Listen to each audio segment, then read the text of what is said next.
We are now live and you may begin. Thank you. Hello, this is the Planning Commission meeting Thursday, March 18th, 2021. Welcome, everyone. We will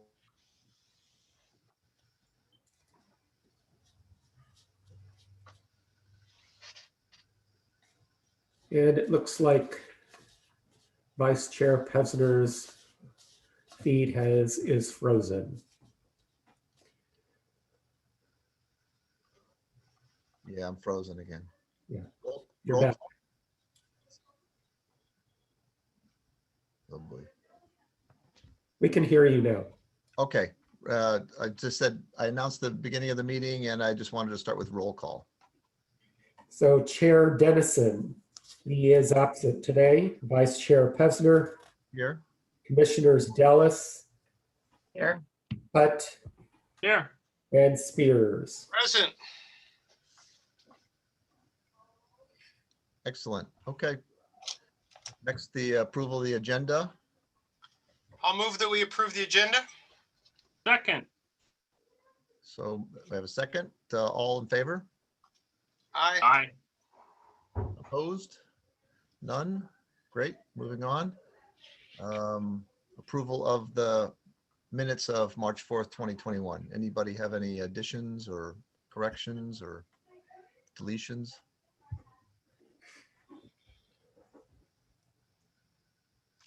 I make a motion, we approve the agenda. Approve the minutes. Excellent, Second. so moved. All those in favor Aye. and opposed? Passes unanimously. Next, council liaison report. Is our liaison here? I am here. Okay, your turn. Great. And I will be quick. So we've got, it'll be a short council meeting next week, but we do have 3, maybe 4 things that are of interest to the Planning Commission. Second reading of the URM, the second reading of the update to the zoning code, the hearing of splitting the property on Orange Grove, and then the bid for the security fence on Grandview. I don't know if that's directly applicable to you guys, but I mentioned it anyways. So, and that's all I have to report. Back to you, Vice Chair.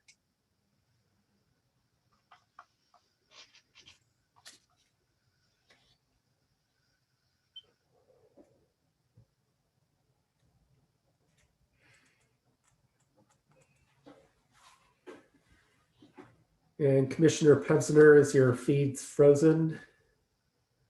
It appears so. And Commissioner Pevsner, your mic is on mute. One more time. You are still on mute, Vice Chair. How's that? Very good. Okay, sorry, I lost part of the liaison report, but that's okay. I'm going in and out. I hope it sticks. Chromebook problems. Sorry. Are we next? So the next item is the community input for items not on the agenda. So why don't we go ahead and launch the timer?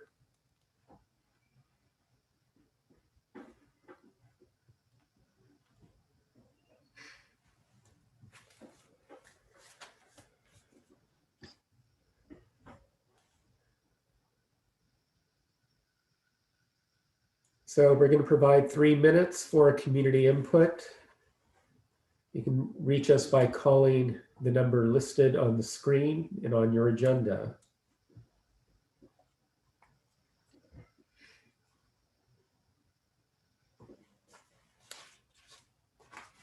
Sorry, yeah. Am I back? You are back. Okay, so community input. This is the time when anyone who's wants to address the Planning Commission of an item not on our agenda can do so. Anybody waiting in the wings? You have 4 minutes. 3 minutes. 3 minutes, sorry.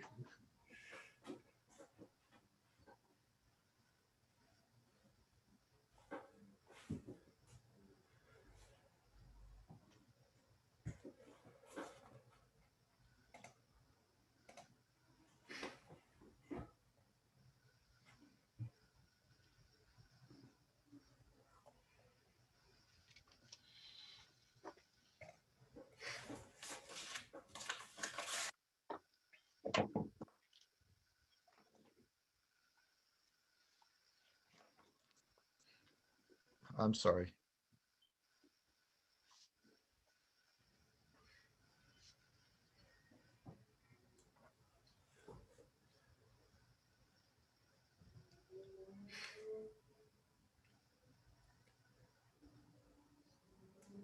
And Oscar, just to let you know, as well as Josh, Justin Sapp is going to try to log in again because he cannot hear us. So, Yeah, and the first applicant for our sorry. item. I'm sorry. I'm back. Yes.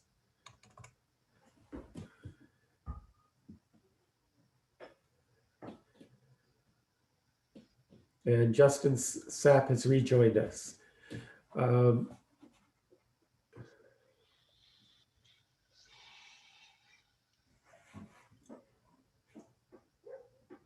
Oscar or Christian, do we have anybody on the line waiting for us for comments not on, or a comment not on the agenda? You do not currently have anyone in line, but we do have a few more seconds. I can wait to let you know. Okay.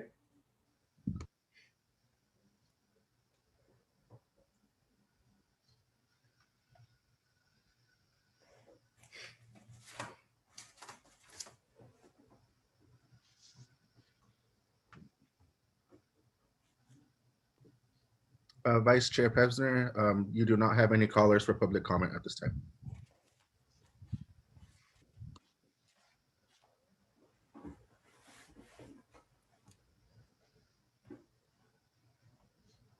And did we lose Commissioner Pevsner?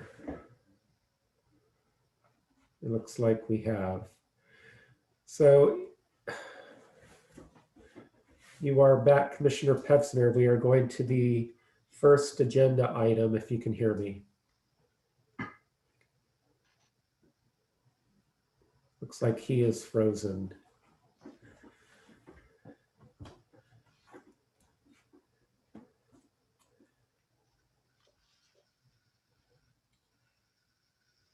Commissioners in general, do we think we want to assign somebody else to go through the agenda so we can keep this moving?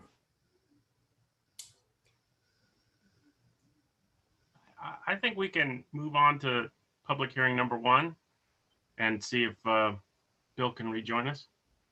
I'm sure there's a staff report you guys could start off with, and then we can see if Bill can get back on by then.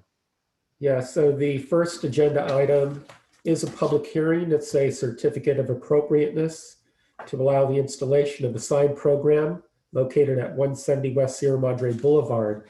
We do have an applicant that will also provide input, but we will begin with a PowerPoint presentation by Assistant Planner Joshua Wolf. And he will launch that PowerPoint now. Director Gonzalez, before I begin, do we want to have disclosure of site visits and ex parte contacts? Yes. Commissioners, did anybody visit the site of the First Christ Church? I visited both sites. Okay. I did not visit either site just recently, but I've been to both many times. I'm same as John Hutt. I didn't visit him specifically for this, but I'm familiar with both. And you didn't have any conversations with the applicant while you were there? No. Right. Okay, I'll start my presentation.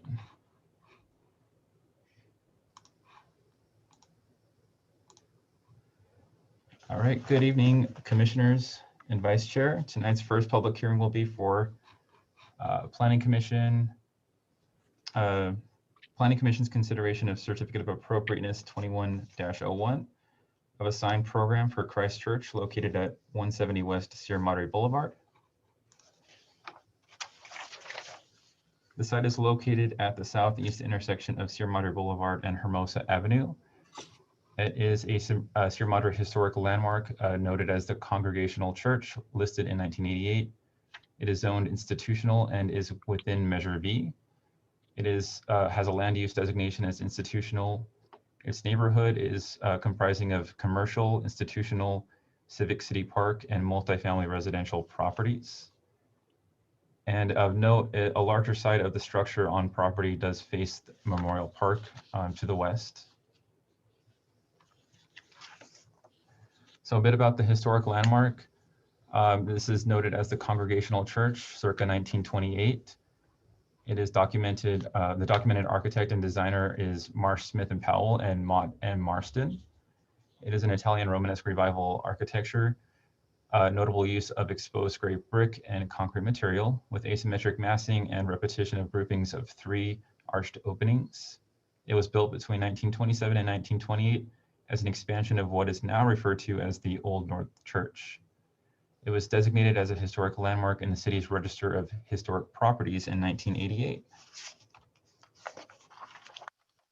As a historic landmark, a historic report was prepared by Jones and Stokes in 2005. It identifies exposed gray brick and concrete as dominant materials of the exterior, square bell tower capped by a capped with pyramidal shaped Spanish tiled roof, groupings of 3 arched openings. It also designates and identifies the northern and western entrances and the features adorning them, including the columns, archways, voussoirs, and buttresses. Finally, that the northern entrance has a flat roofed portico roof supported by columns. And these are all characterizing features of Italian Romanesque revival architecture. The certificate of appropriateness is the applicant's request to install a sign program.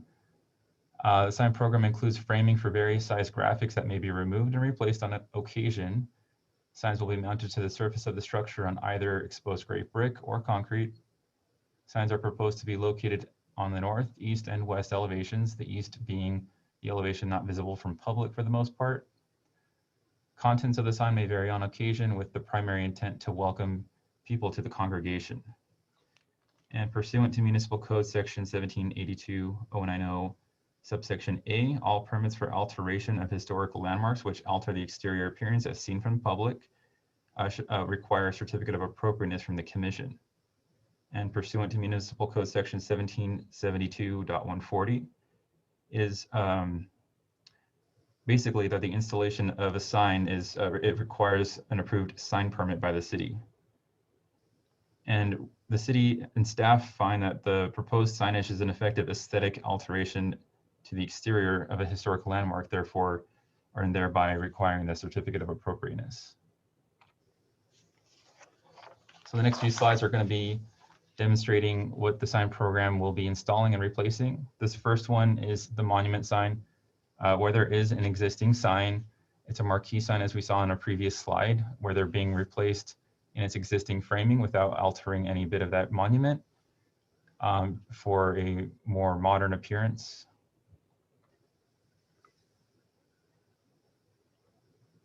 The next is at the Anderson Terrace. This is at the corner near Hermosa and Sierra Madre Boulevard. It is viewable from the public, and these signs being proposed on the left picture will be facing Memorial Park.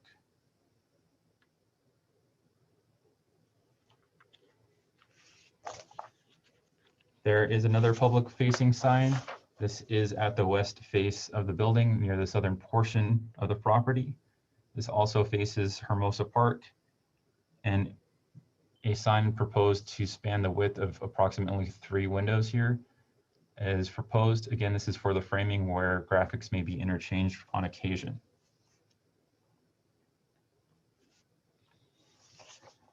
On the east end of the property, we have more welcoming signage. This is a welcome mural to be painted on concrete near the primary entrance of the church. This is an entrance for people who park at the east parking lot, enter into the church from. We have 4 options available where the applicant did want input from staff as well as from Planning Commission. And we have other signage here. This is more space and building identification signage. First at the entrance, we have where the Pritchard Hall and Kitchen would be. This is just past the welcome mural. On the center picture here, we have the social hall where we have the arched opening within a paneled square doorway. This is actually at the west face, but the sign itself is more a space identifier and minor in nature. On the right side of this slide, I have another sign proposed. This is at the east face, where we have a sign of a size that's approximately spanning 6 windows here. This is also facing the parking lot. And again, we have options for graphic interchanges. And below that, we have other space identifying signage. This is all primarily on the east face of the structure.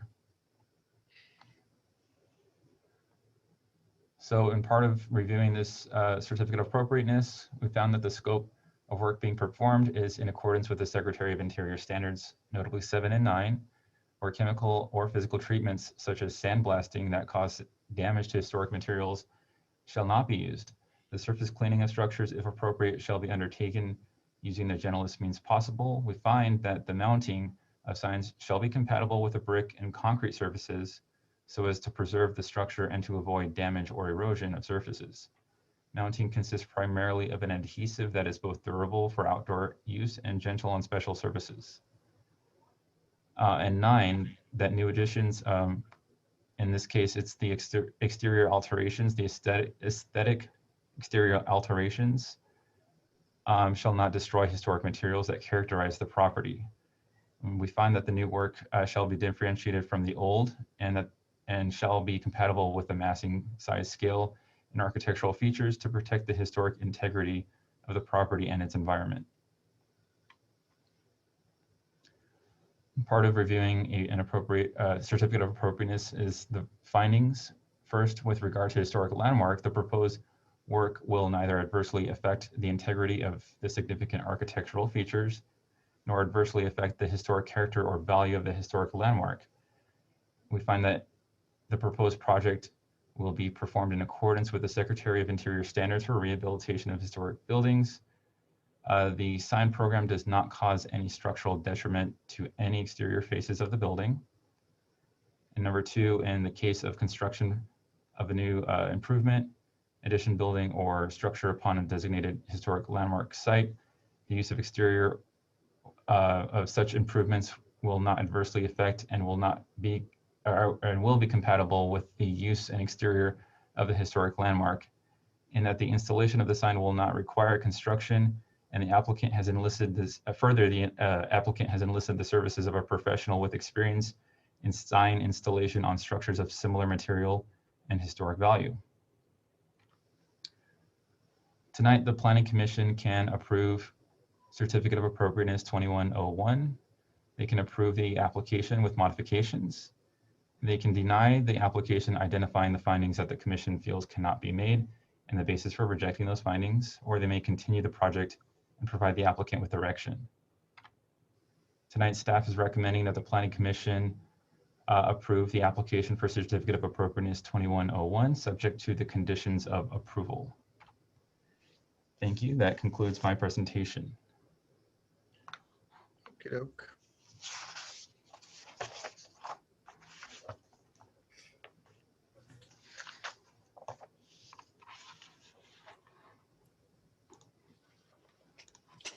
Can I ask a question of staff?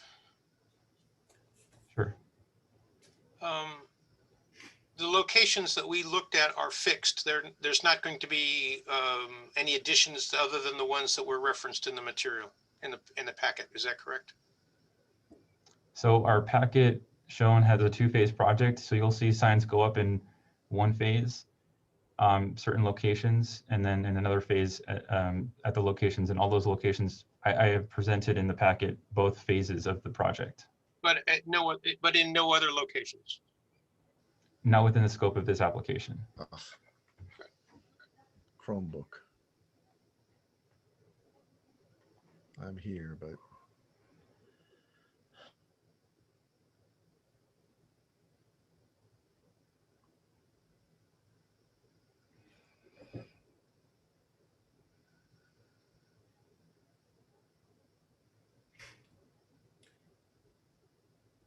Any further questions from the commission at this time? None from me right now. Perhaps we could have the applicant's presentation now. Looks like Peggy, Commissioner Dallas has a Yeah. question. There are lots, several different options for each sign.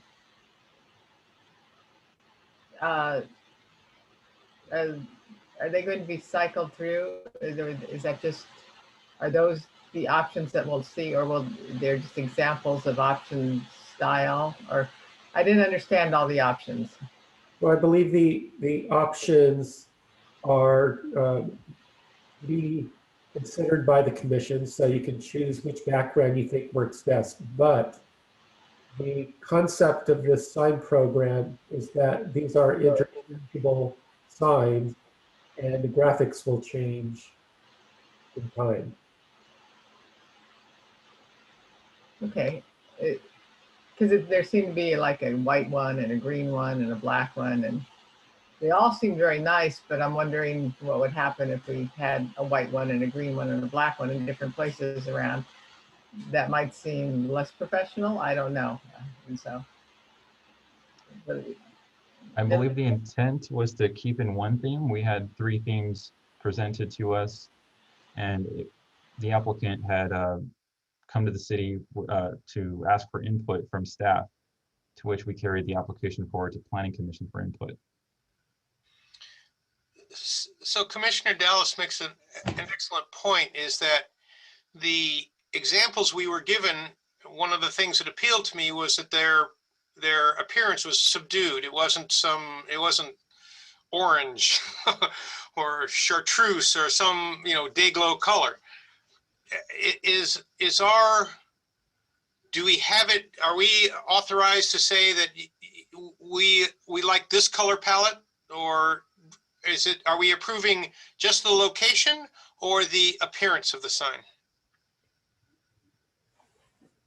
You're approving both the location as well as the appearance. So if you decide that you preferred one background color with the copy text of another, you can do that. Probably we would want to ask the applicant for further explanation, because these are going to be interchangeable graphics, and we want to determine if it's going to be a consistent background color each time. I don't want to put the city in a position where every time you walk out for lunch, you have to go by the church to make sure that the signs aren't day glow yellow or something, but that we can at least give them some kind of color palette that says, okay, these in this area we're okay, but please don't put up anything that you can see from space,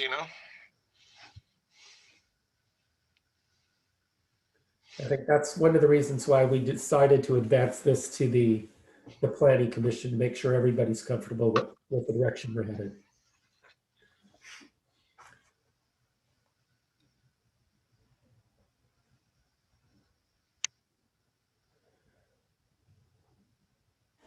Any other commissioner comments? If not, let's go to the applicant.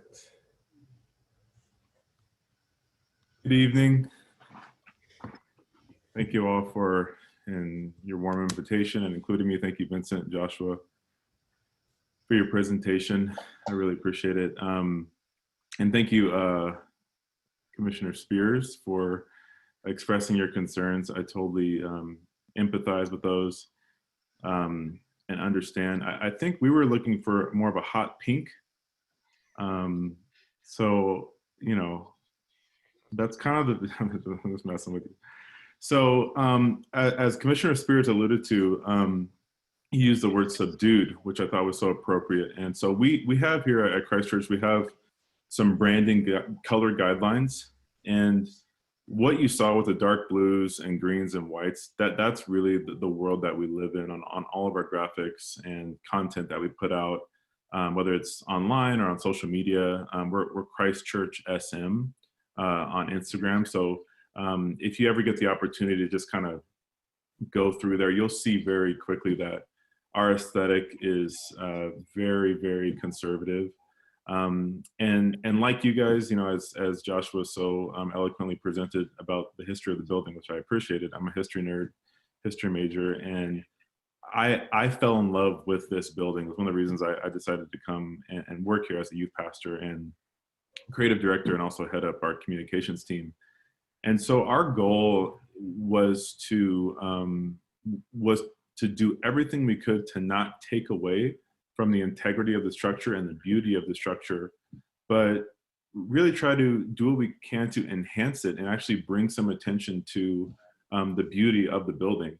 Almost, I would say once a week, I get comments like, hey, we didn't even know that that church was still open, or hey, are there still people in there? And we just thought that was like this old building that was like abandoned. And so what our heart really is to bring life to the building. I know that some of you may know that we are embarking on a capital campaign and a renovation project with new kids spaces and youth spaces. And so our heart is just to really help tell the story of what's happening at our church, that there is some life, that there are some exciting things taking place. And we kind of feel that the exterior of the building, whether it's through the cornerstone sign or just through an absence of information, it's kind of not telling the story of the excitement that's taking place. So that's really our heart. And I appreciate your time, and I appreciate you guys bringing this up. So thanks again for having me.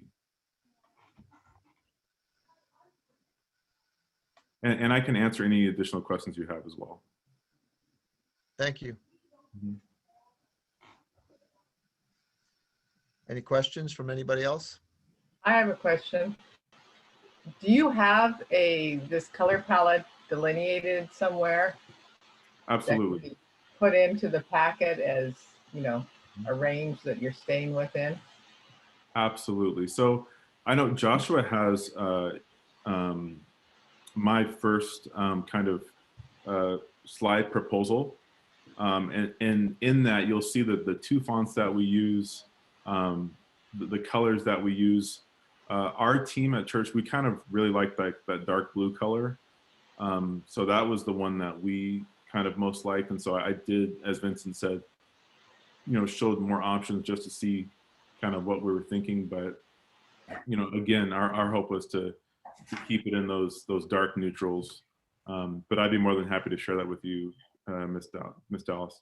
Well, it seems like I know that graphic designers do develop color palettes for branding.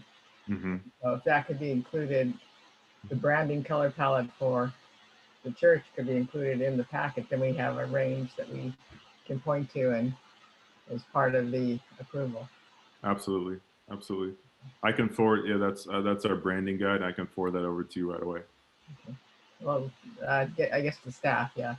And we also do have in your packet, there are the different color schemes and how they're applied for consideration. So some are darker, some are white backgrounds.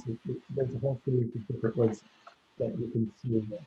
The idea is, I think what we want to do is to solidify the decision as to what type of backgrounds we want to see for each of the signs.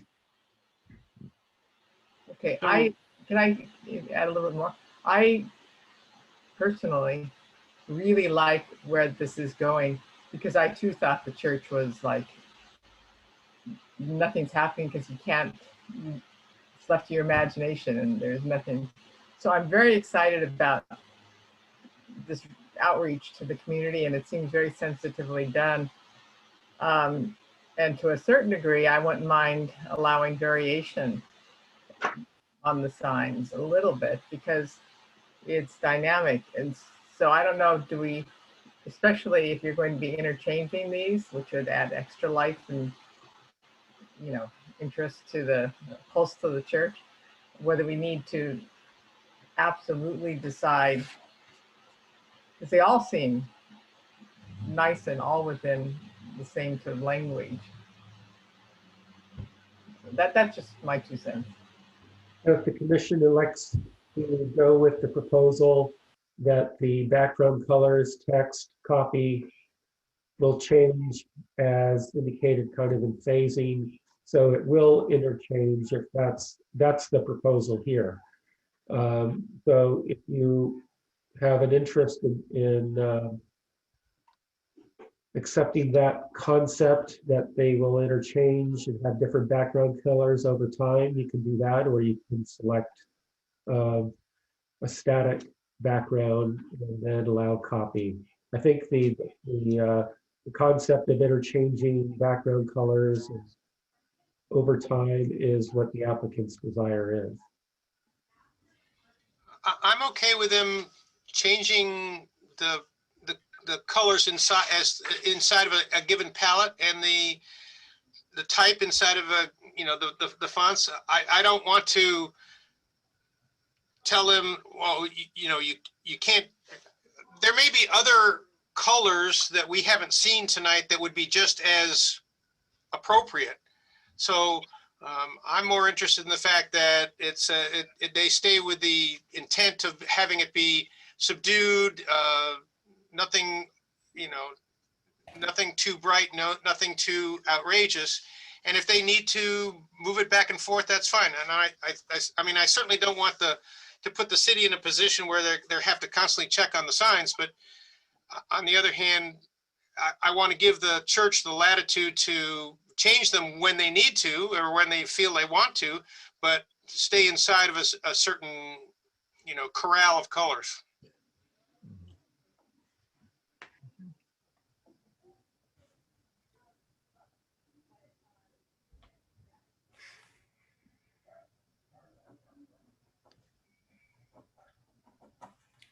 Any other commissioner questions? I guess the question I have for the applicant is, I understand some of the other commissioners have talked about interchangeability and changing out, but I sort of prefer one style over other, and we'll wait till get the whole public hearing before we start deliberating. But I'd sort of like to understand what your plan is for how much you want to switch these out. I mean, are you really just looking to pick a theme and install them and leave them? Are there some that you plan to install and leave? Others that you want, ability to modify? Like I saw one on the monument sign where there's one that's split, so maybe you could add letters. Just trying to understand really what your plan is. Thank you, Commissioner Hutt. I appreciate the question. By and large, I don't see a scenario where the signs would be changed within the next 5 years. I think the biggest thing that we want to do is, I think, the word update and refresh and facelift, with the exception of the 2 signs that you saw on the Anderson Terrace. Those signs are strategically placed there, that people gather there, they have their lunch there. It's also a strategic angle for the church, for the park, where your eye line goes. And so we want to use that space to interchange pretty consistently events that are happening at the church, whether it's a new class on Isaiah that we have, a summer camp for youth. So as young families are walking by, they're aware of events that are taking place at church that otherwise wouldn't find us online. And so all of those signs that would be interchanged would still be within our branding guidelines. We are extreme sticklers. I mean, I wanted us to have balloons for Easter, and that got voted down. So it's like, we are pretty boring in terms of our colors, to be honest with you. So we use the word minimal a lot. We don't like things to be distracting or in your face, but we try to keep things as clean and relatively beautiful as we can get them. So to answer your question, Mr. Hutt, for the majority, the most part, these signs are going to be there. They're also expensive to put up. We don't have that type of money in our budget to be constantly printing signs this big. But for the exception of the 2 promotional signs there, they're going to be stationary for the most part. Understood. Thank you. Thank you. So they're going to be more stable. That helps. Thank you.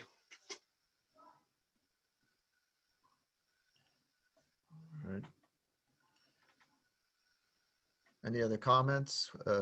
If not, we can take comments from the public. Is there anybody waiting in the wings to?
Oh, boy.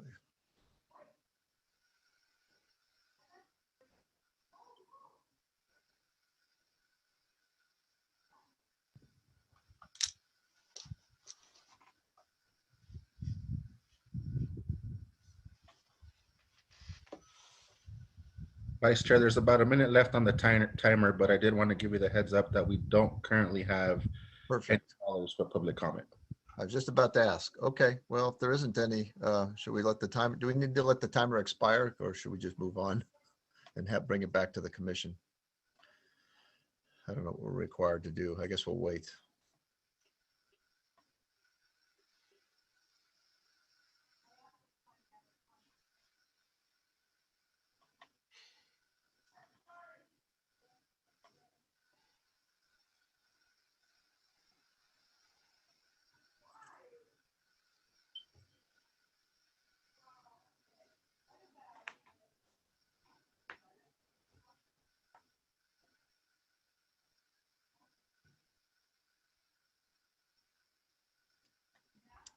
Okay, so we're, Vice Chair, we do have someone that just joined to provide public comment. oh, okay. Well, I'll let them in now to speak. Caller, you are live for public comment. Please follow the prompts to unmute your phone and then provide your comment to the commission.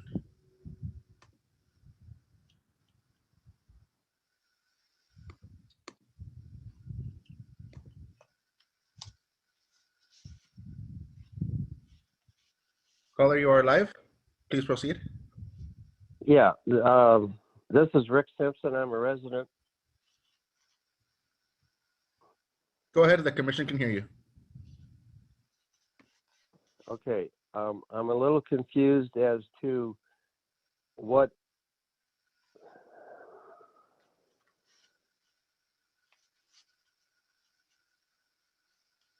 am I on?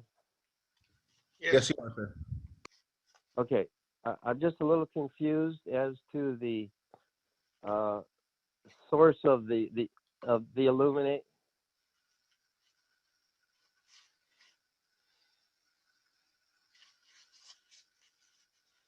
What is the source of the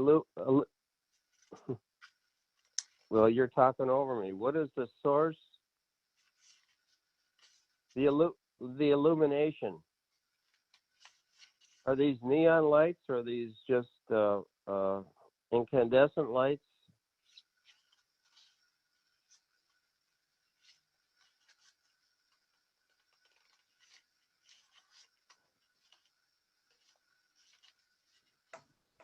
Is that your question? Yeah, are these incandescent lights or are these neon lights or? Okay. Thank you. Well, we'll have the applicant speak to that. All right. Thank you. Would I speak to that now? Okay. Hi, Rick. Rick, there is no illumination on these signs.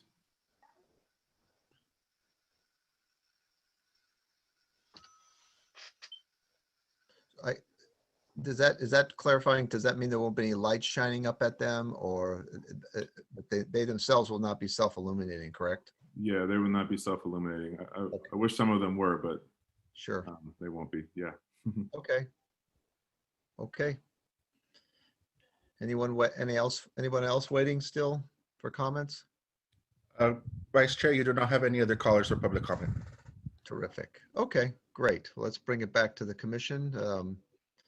Anybody want to start in and either continue with their previous comments or make a recommendation or?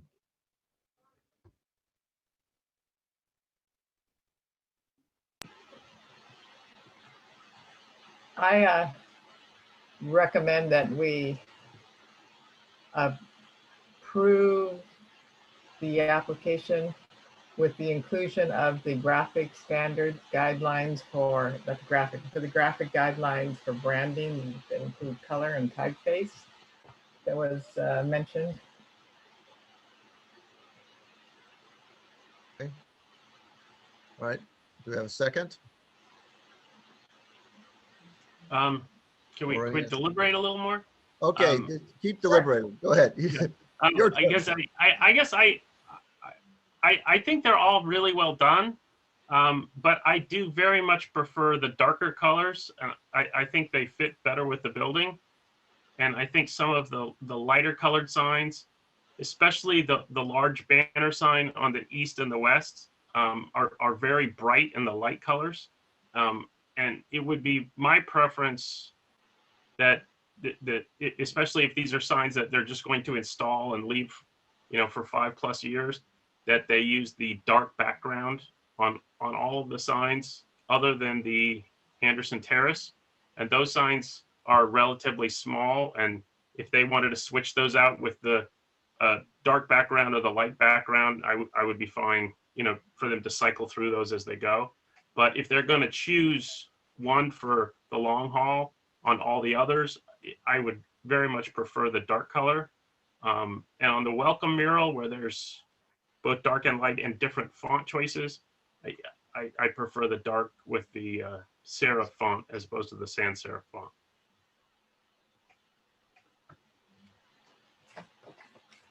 Great. Bob, anybody else want to chime in? So I appreciate that they are not putting any signage over the archways. They're a major architectural point of the church, and I don't want to distract from that. I also agree that the more subdued, darker colors are by far preferable. The font, I think I can live with whatever they want, but it's because it's an older building, I think it probably should be in that font. That the two signs on the Anderson Terrace, I assume that they're going to be rotated on a regular basis based on the church calendar or based on whatever's going on, and as long as they stay inside the color palette, that's fine. But I think the darker colors does the structure greater honor than something else, and so it's more compatible. And so I can approve this based on those limitations. Great, thanks.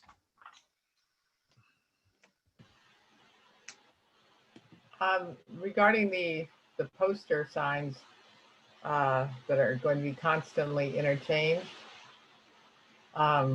I would be reluctant to restrict the palette on those. And I would be hoped that they would do, you know, almost movie poster style signs, get the youth in there, making like movie poster type things for the events. Because the color and energy that that can bring can be really exciting and help promote events and help energize the community. And so I'd be reluctant to restrict the palette on that.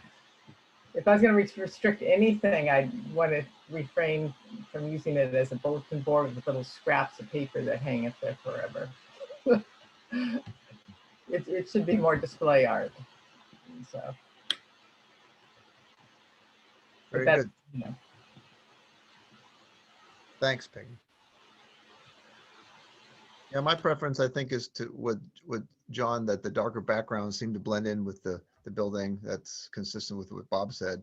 The other details, I think, sound, you know, giving them as much latitude to give the church its sense of viability, especially in coming out of COVID, I think it'll be a nice coming out for them. So to sort of let people know that there's still going to be people in that building at some point and that worship will continue. I like Peggy's suggestion of, you know, the sort of the art aspects of things to attract attention so that people understand that, you know, there's something of value happening and exciting and attractions for the youth. That's especially important, I think, especially our kids. So I think it's overall, it's a good idea. It was a great concept brought up, whoever did at the church. So I applaud them for it. So any other comments? Otherwise, maybe someone can conjure a motion.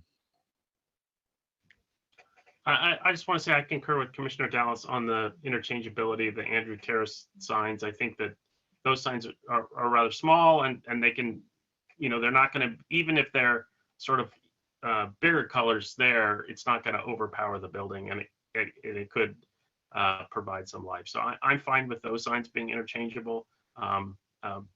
As other people said, I'd prefer the darker colors on the other signs, especially the larger ones. So I would be prepared to move to approve the certificate of appropriateness based on the condition that the signs other than the Andrew Terrace signs be of the darker style that was presented, and the latitude for the Andrew Terrace signs based on the color palettes that they've provided. And I guess, well, I don't have much heartburn on almost any kind of limitations there. I have faith that the church is going to, you know, be reasonable in that. And I like the ones that they've shown, but I concur with Commissioner Dallas that even if they had something with brighter, bigger colors on those particular signs, it would just, in that case, I think it would be more interesting and vital rather than, you know, offensive to the building. Great. Do we have a second? I'll second. Second. So we'll have a motion second. All those in favor? Aye. Aye. Opposed? Great. Passes unanimously. Excellent. Thank you.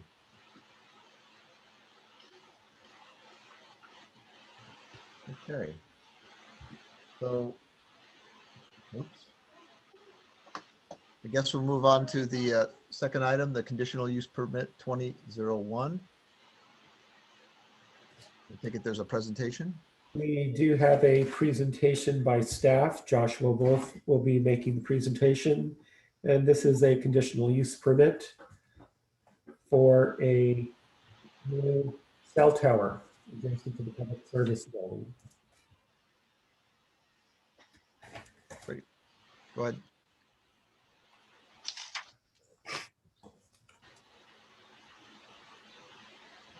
You're on. Go ahead, Josh. Tonight's second public hearing will be the application for conditional use permit 20-01, a new wireless cell tower facility located at 242 West Sierra Madre Boulevard. And just as a way to clarify the process of this, tonight's review, the application is the second step in the overall process. On January 12th, 2021, the City Council approved a land lease agreement for the 240 square foot space within city property on 242 West Sierra Madre Boulevard. And tonight's Planning Commission review of the conditional use permit application will be for the recommendation to the City Council at a date yet to be determined. The applicant is requesting on the 240 square foot land lease a base station enclosed by an 8-foot CMU block wall, within which a 60-foot tower designed as a stealth facility imitating a pine tree known as a monopine is included. The tower has attached antennas and microwave equipment necessary to the functions of wireless telecommunications. There's also proposed a wrought iron gate connecting the CMU block wall to the public safety building, as well as the necessary trenching for the utility connections running south of the land lease area. And pursuant to Sierra Madre Municipal Code Section 1793-080A, paragraph 2, all new wireless communication facilities located on city property shall require City Council approval of a conditional use permit pursuant to Chapter 1760, following a recommendation by the Planning Commission and of a land lease agreement.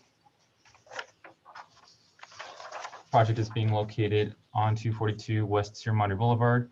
If you're not familiar with that, that is the fire station, Sierra Madre's fire station here located on Sierra Madre Boulevard between Lima Street and Hermosa Avenue, north of Mariposa Avenue. And it is that 240 square foot portion on the existing city-owned property where you may see a pine tree as well as a bench and concrete sitting area. It is currently zoned Civic City Park. It is located within Measure V, has a land use designation as municipal, and its neighborhood comprises of commercial Civic City Park, R2 and R3 residential zones, the nearest being 105 feet from that property line, from a residential property line. So the site plan shows that there is a 12-foot wide access onto the property leading onto the land leased area from Sierra Madre Boulevard. There is underground utility trenching required that can also be seen running from the proposed base station southward and connecting to the existing utility pole here at the south of the property. Let me put it. So here's the utility pole at the south of the property that is going to be connected to with this trenching running south from the base station to that 240 square foot land lease area.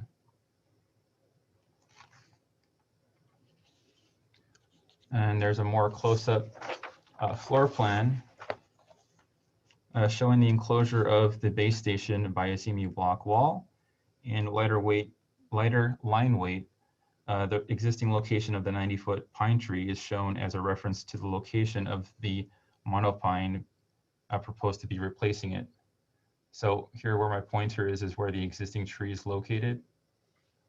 And just a bit to the east and north of that is where the location of the cell tower will be located. The base station includes standard equipment necessary to power the facility, including equipment cabinets and racks to support the functions and operations of wireless telecommunication. There's also a backup to 20 kilowatt generator also included within this enclosure.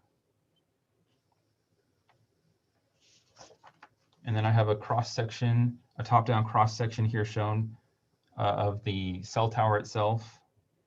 There's pole-mounted equipment, which includes 2 microwave antenna and 3 sectors, each with 4 panel antennas and 4 remote radio units, also referred to, and you'll see abbreviated as RRUs. And to the right, I have an elevation showing which a front view of what each sector would look like in its general dimension.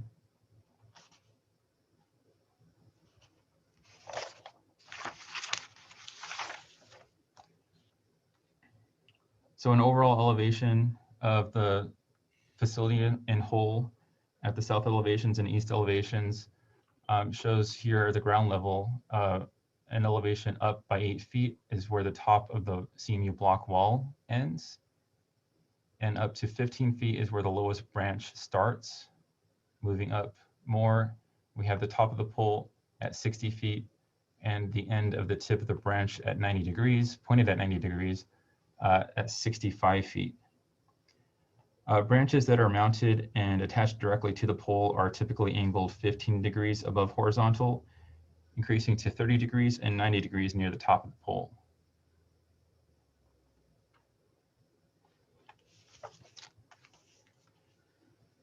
And for our proposed materials, a stealth design is achieved through applying synthetic bark directly to the 60-foot pole structure plating that is colored and textured to accurately represent a pine tree. Also by fitting socks onto the antenna that are weaved with colored and textured synthetic pine needles and attached with branch tips.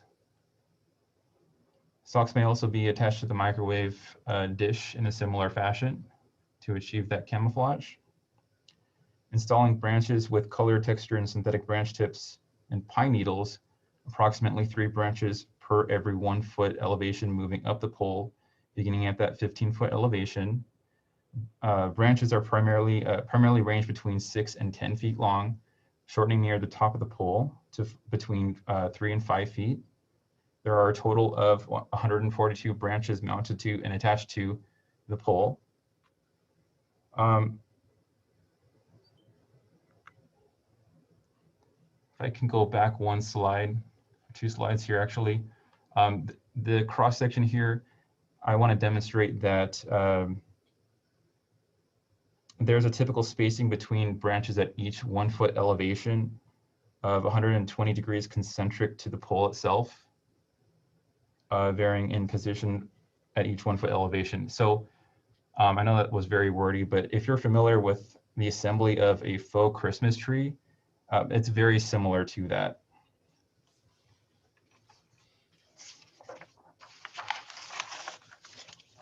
And here I just have some photo simulations showing what the existing looks like, what the existing natural pine tree looks like. It's 90 feet tall, and how it will look like replaced by the proposed 60-foot faux tree cell tower. Here's looking directly south towards the proposed site. And here it is moving just a bit west, still on Sierra Madre Boulevard, camera angled towards the facility. This is aiming more towards that site.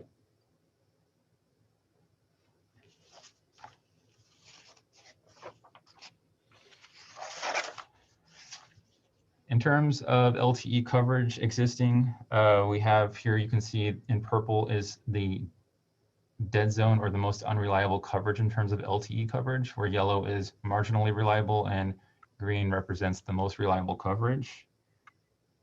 Alternate site locations were studied, particularly in locations nearer to Sierra Madre Boulevard and Baldwin intersection, but were deemed less feasible due to the constraints imposed by stealth design on roof-mounted structures, the Measure V height constraints, and vicinity to residential properties.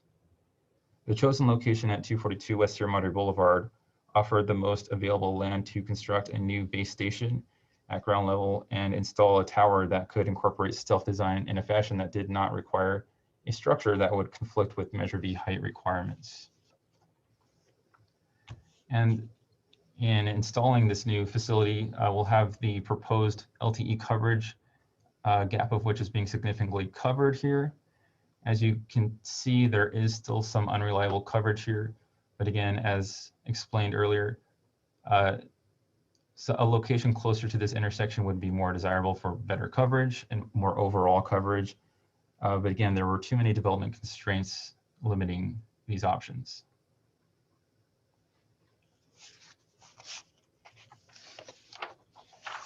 So in part for the conditional use permit, we have the burden of proof.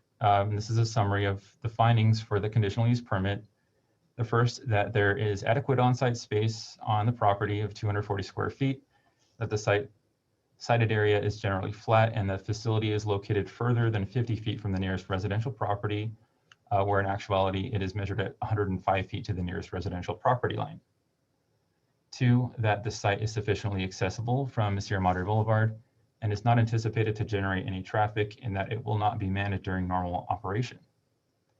3, there is no anticipated detriment to the public health, safety, or general welfare in that the established FCC requirements have been met with a more conservative approach for safe radio frequency exposure for the general population. Interference with the use, possession, and enjoyment of surrounding properties is mitigated through the stealth design of the facility and making the existing pine tree. And 4, for the need for the facility has been demonstrated by the lack of LTE coverage in the immediate area that the proposed facility would cover. 5, that the proposed project is consistent with the general plan, specifically Objective C31 in providing telecommunications systems. And finally, 6, that the proposed use would benefit the public interest in providing cellular service coverage to areas that are well known to lack. The development may further be modified for additional carrier services. The alternatives for Planning Commission tonight is to approve Resolution 2103, recommending approval of the conditional use permit to the City Council. They may approve Resolution 2103 with modifications, or they may continue the project and provide the applicant with direction. Tonight, staff is recommending that the Planning Commission approve Resolution 2103, recommending approval of conditional use permit 2001 to the City Council subject to conditions of approval.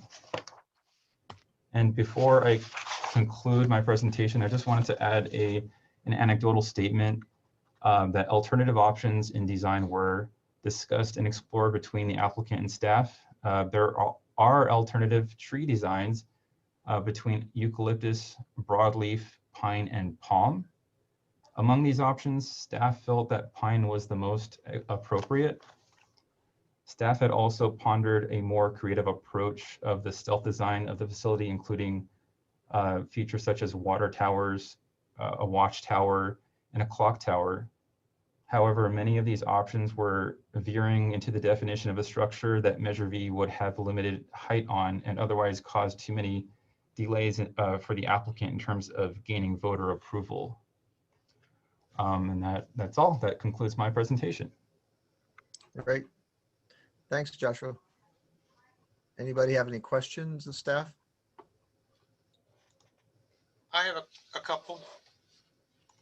In your report, you did say that there's a section of the land lease agreement that Singular Wireless is responsible for the maintenance of the facility. Have you followed through to make sure that they can perform that? The towers at the city yards are looking a little thin after all the windstorms. Is there a process in place for this, because it's going to be so visible, that to have it maintained? So I'll be happy to answer that question. And if I'm speaking out of turn, I would defer any correction to the city attorney. So on page 6 of the land lease agreement, we have term 14, which defines the maintenance and utilities. It defines that it defines that the city should notify of any adverse conditions to the tenant. The tenant may not always be Singular Wireless. It may be someone who, someone in the future who it's sold to. Which adverse conditions also include the reasonable wear and tear to which the tenant would remedy within 30 days after notice. It also references Sierra Madre Municipal Code section 1793-090 subsection D, requirement for regular maintenance, graffiti, debris, and vandalism removal. So I would like to ask the city attorney if adverse conditions could include maintenance and touch-ups to the camouflage if ever necessary.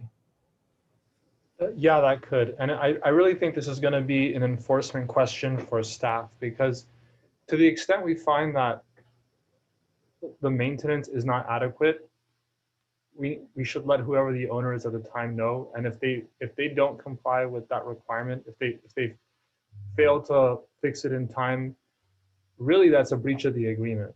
And so it's up for us, it's really up to staff to determine how vigorously they want to enforce the provisions of this agreement, but the agreement itself provides for maintaining it and addressing the current concerns that Commissioner Spears raised.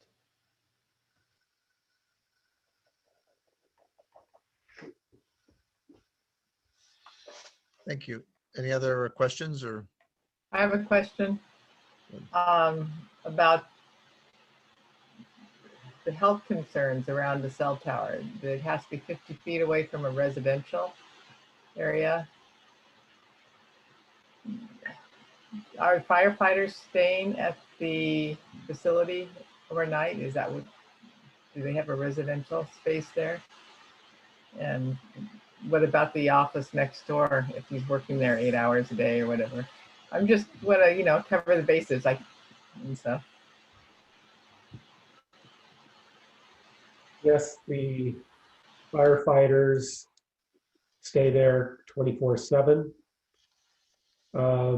So in terms of exposure, it should be reasonable exposure. It's not supposed to cause any health concerns. And we can get further explanation from the applicant when they have the opportunity to present to give their presentation. I have a couple more questions. Will the city be able to attach anything to this tower?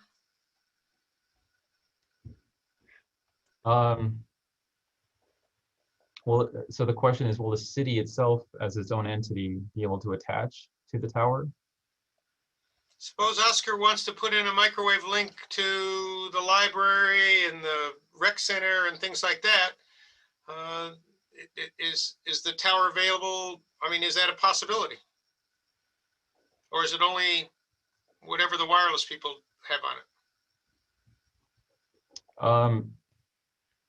So to my knowledge, and I'll admit it's a bit limited, minor modifications are permitted, but I don't know if it includes scopes within which the city may want to make modifications to.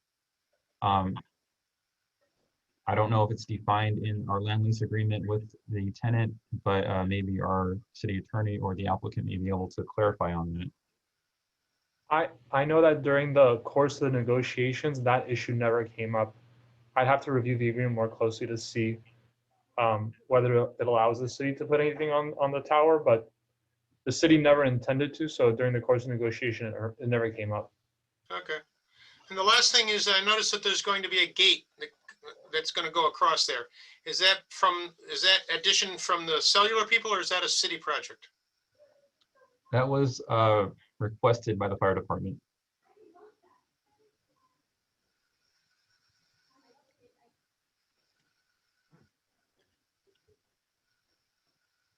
Nope. All right. Okay.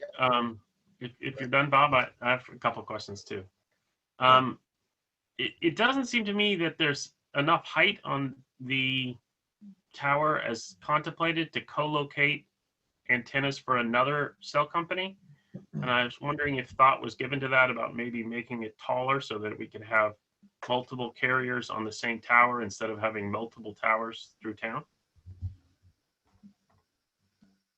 When there's a minor modification proposed, it may include the scope to extend the tower by the greater of either 10% of the existing height of the tower or by 10 feet. So if we have another service that wants to come, they don't need to have their own tower. They may increase the height of that tower by 10 feet if needed to equip their services and antenna and other equipment as necessary. Okay, but we could recommend allowing more latitude on that. I noticed that the subletting provision of the lease allows city approval. Hopefully, I think it's pretty common. I know in all the buildings that I've done with cell towers, the landlord captures a percentage of the rent to co-locating utilities. So I think it makes sense to make this taller. I mean, the existing tree is much taller now, and co-locate additional antennas there. So to the extent we can facilitate that, I'd like to accomplish that. The other question I had is on the CMU. The wall is going to be a lot taller than the existing wall. And it wasn't clear to me from the packet and the design drawings what the finish on that CMU is. Is that just blank CMU? So you're correct, it wasn't clarified, and I had asked the applicant for clarification, but it doesn't seem to be decided upon yet. So as a part of the condition of approval, we included that CMU block wall be a slump stone to match the public safety building. Okay, that's good. Thank you.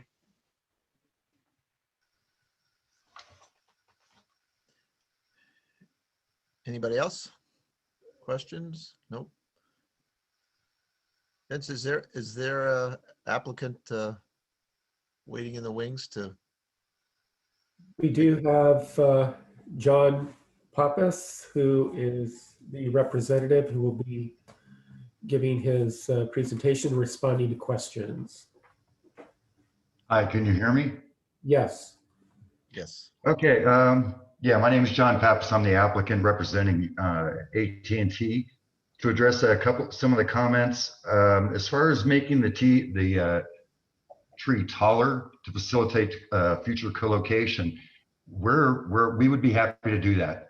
Our understanding was that we had a 60-foot max height, and so that's why we limited the height to 60 feet. If you guys will allow us to go higher, we'll be happy to go higher with this.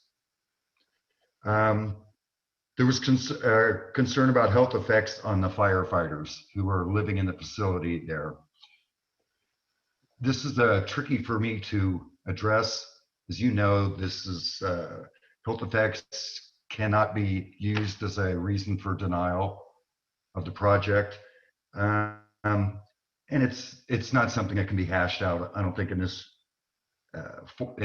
particular forum.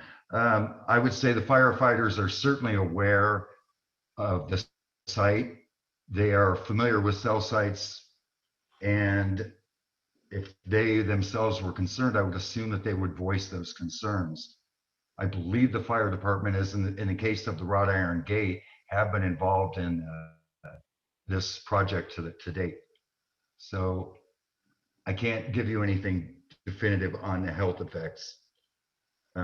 As far as the city attaching to the tower, I've been doing this 10 years. I've never heard of AT&T or Verizon allowing a third party to just attach stuff to their towers, with the obvious exception of co-locations. So that I would, if the city for some reason wants to go down that path, I'm not telling you it can't be done. I just haven't seen it before. It would certainly require, as your city attorney would tell you, another agreement separate from the existing one.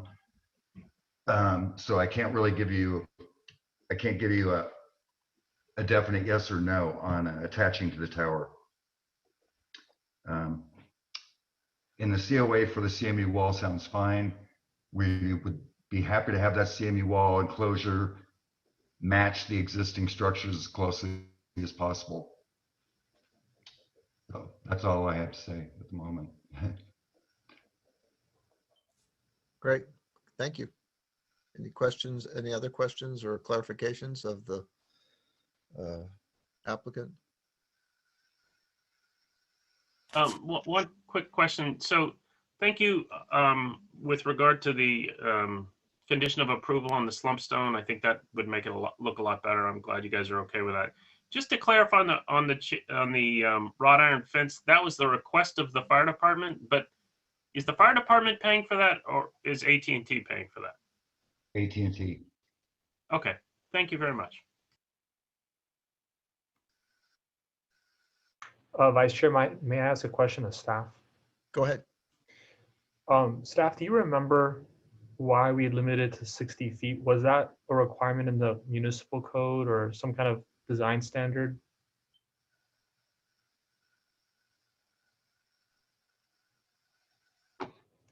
I don't immediately recall, but I believe it was some requirement in the municipal code. It wasn't an arbitrary number. No, it was tied to a standard. I just can't recall what that standard was. When we were looking at the definition of height, we were looking at the definition of structures. Obviously, that would require a vote by the community to approve anything over 2 stories in the measure of the area. And from what I recall, we were looking, I thought that 60 foot was, you can go up to 60 feet high in the downtown area that's other than a habitable structure. Is that correct, Josh?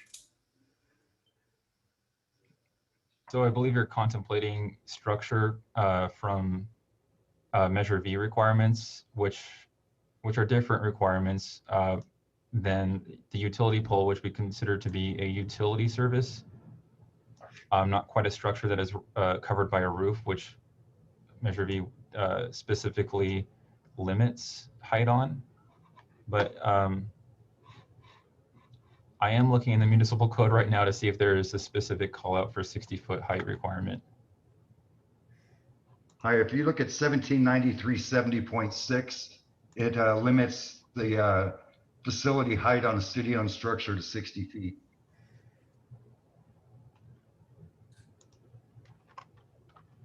Can you tell us that code section one more time? I'm sorry. 17.93.070.6.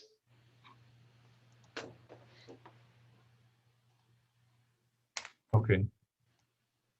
Subsection C, paragraph 2. A monopole on private property.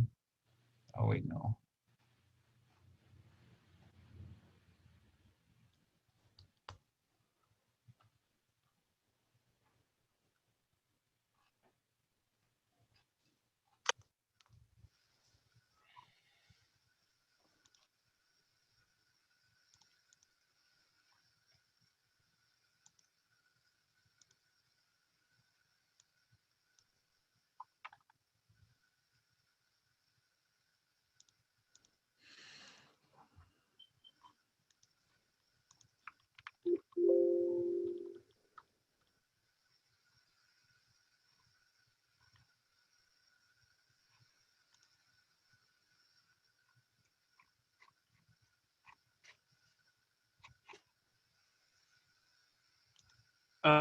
Yeah, thanks for that code reference. I see that.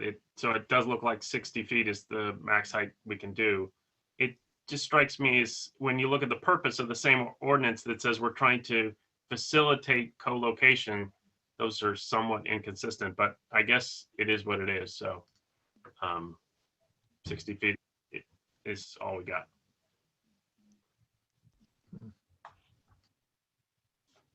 Can't you do a variance? You'll need to apply for the variance though. But I don't know that you could do a variance for this. I don't see what the grounds would be. It would be easier to do a zone change and just change the 60-foot limit. Yeah.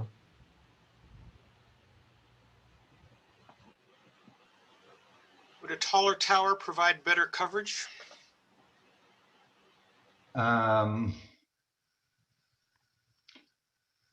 Yes, it would. How significant it would be? I'm not an RF engineer, so it's, I can't tell you an increase in 20 feet will enable X number of more people to get coverage. We know that this will provide the coverage for the area that we've shown, and yeah, I'm not an RF engineer. I can't give you something that would be a clear answer to your question. I'm sorry. Peggy? Would a taller tower with more co-located units be a larger health hazard? Again, it's very hard for me to respond to these questions.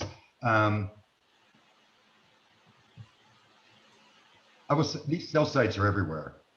They're everywhere. They're all over Sierra Madre. My guess is if you drive more than a few miles, you pass cell sites. You may or may not know them. They're on rooftops. They're in churches.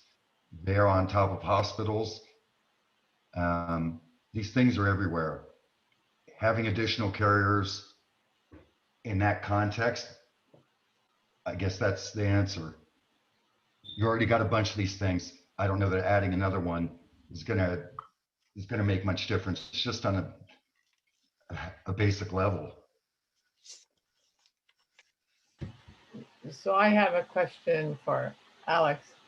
Does that put us in legal jeopardy if we're within 50 feet with the firefighters sleeping there?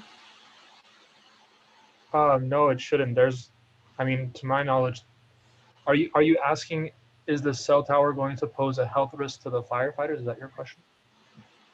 Yes. I mean, that's not a question I could answer because I don't know that the cell towers pose a health risk to anybody. Okay. So my answer would be absent evidence, no.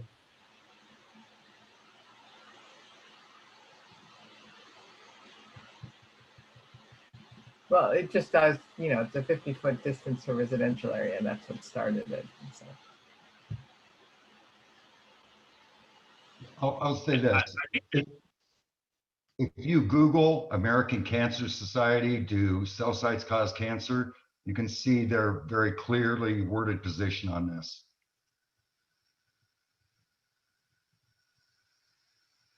And just to add, I remember when we adopted the code on this, and I think the 50-foot away from residential was more of an aesthetic issue. It wasn't meant to be a health and safety issue. So I think that the idea was we just don't want some big cell tower, you know, looming over somebody's house, because more just from the aesthetic and shadow look and feel, not so much from a health issue. So I don't really think we've got to worry about the firefighters on the health issue. The 50 feet is the Sierra Madre code. Yeah.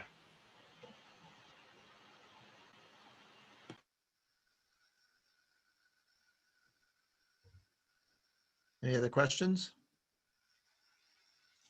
Okay, if not, I suppose Vince, I guess we need to let the public have some public comment on this. Yeah. Okay, so we'll allow for public comment and give them 3 minutes to.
Anybody yet? No? No? No callers at this time.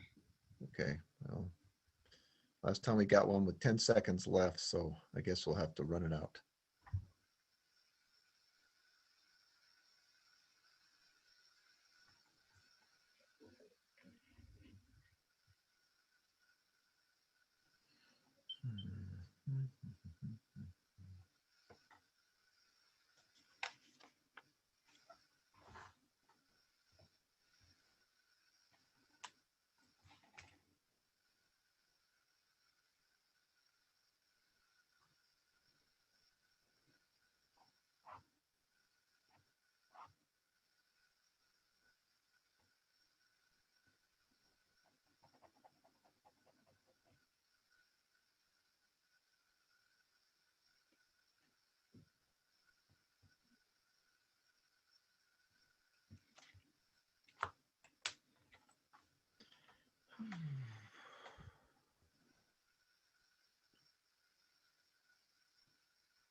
Okay, doesn't look like we have anybody. So I guess we'll bring it back to the commission to final comments or consideration.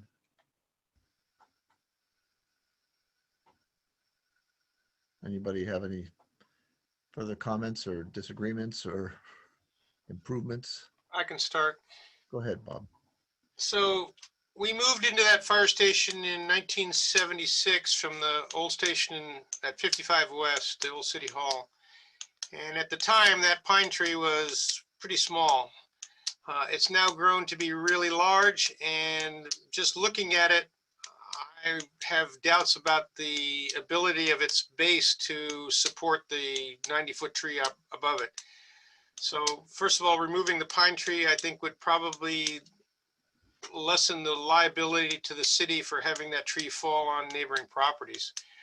Once having said that, I think we've tried to make the new tower as aesthetically or as palatable as possible. Lord knows that the city is dying for improved cellular service, so we can do that. If it's going to be some stone to match the existing, I think that will be a great improvement. I'm not quite in favor of the wrought iron gate, because it kind of sets a message to the city that, we're in a fort, but that if that's what the fire department wants, then we should honor that. So I can make the findings.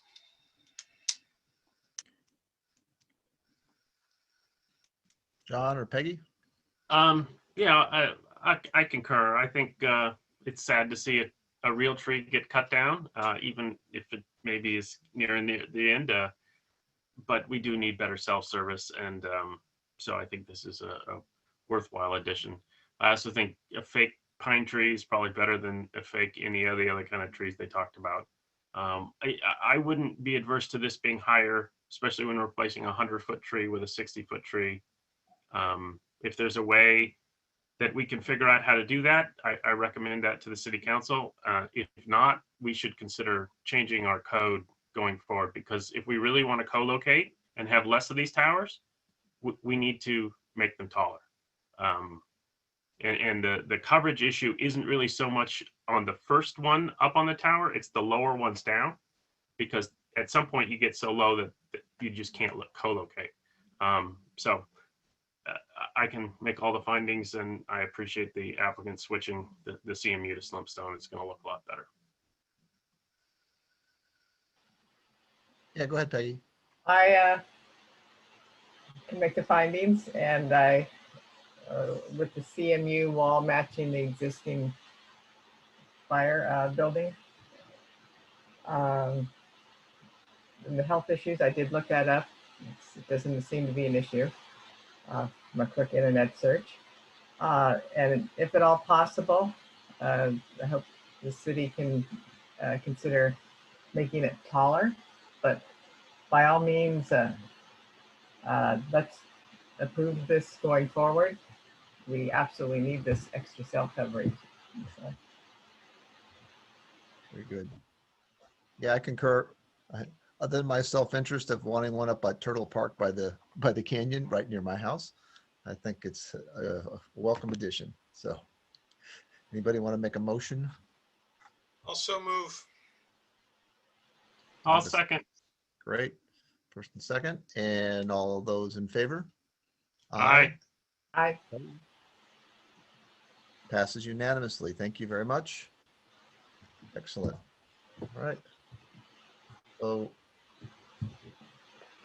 it looks like that's our last item. So we move on to issues that concern the Planning Commission. Any Planning Commission reports?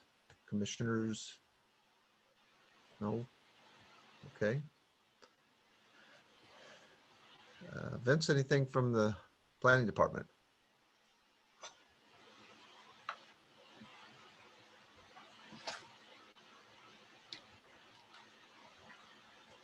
You're on mute.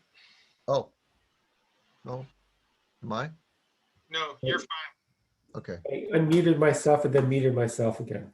So we do have a meeting on April 1st, and we are going to be considering a zoning amendment to allow modular housing in all residential zones and the manufacturing zone.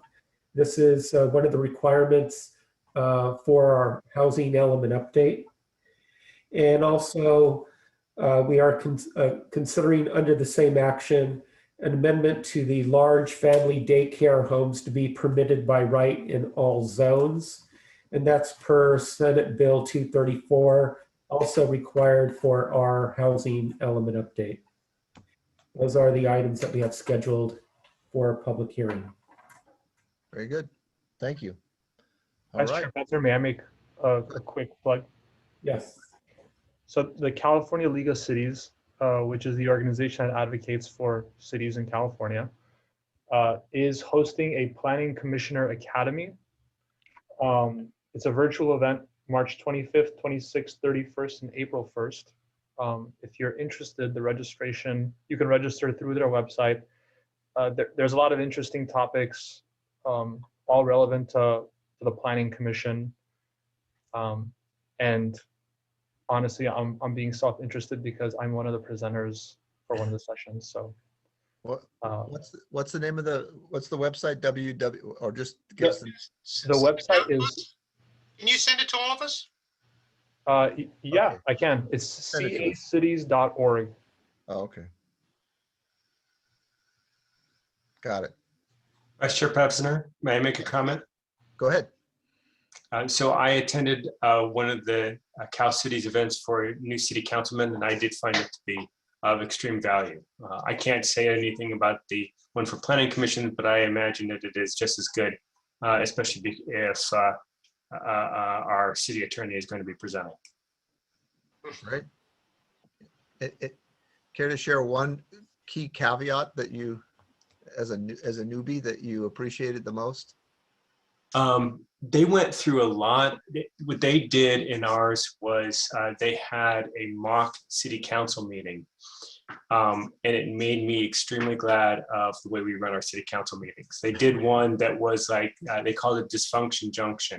And they showed all the things that could go wrong. And that alone was really, it really showed how to run a good meeting by showing a really bad one. Okay. Do they have people yelling at you? Well, there was everything, Commissioner Spears. It was quite interesting.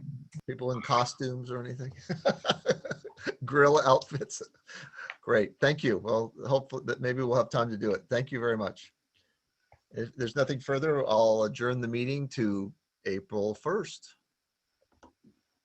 Great. Thank you. Thanks. Good night, all. Yeah.